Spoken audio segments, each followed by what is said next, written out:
Hello everyone, আসসালামু আলাইকুম। Doctor GM Mridha page থেকে আমি ডাক্তার গোলাম মাসুদ মৃধা আমার ভুবনের সকলকে স্বাগতম। শুভ সন্ধ্যা।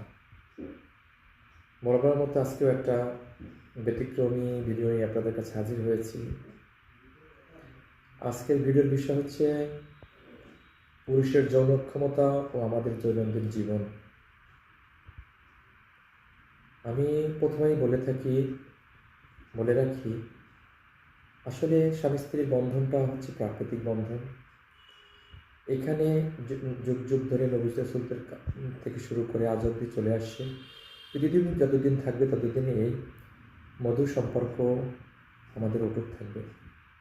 কিন্তু এই যে কলি জামানায় এসে অনেক সমস্যা আমরা ফিল করছি পুরুষরা।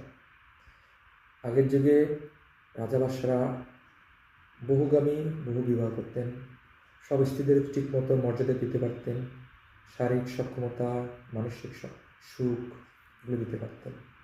কিন্তু এই আমাদের শেষ জামানায় এসে আমাদের পুরুষরা অনেকখানি দুর্বল হয়ে গেছে। এর অনেকগুলো কারণ রয়েছে। যেমন আমাদের এই কারণগুলোর মধ্যে হচ্ছে খুব তাড়াতাড়ি যৌন আবির্ভাব হওয়া শরীরের মধ্যে। দ্বিতীয়ত হচ্ছে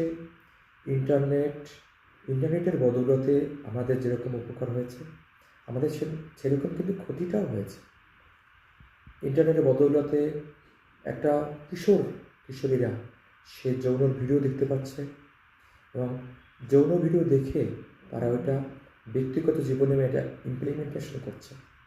যাতে কী হচ্ছে, যাতে আমাদের যৌন জীবনটা কিন্তু আস্তে আস্তে দুর্বল হয়ে যাচ্ছে।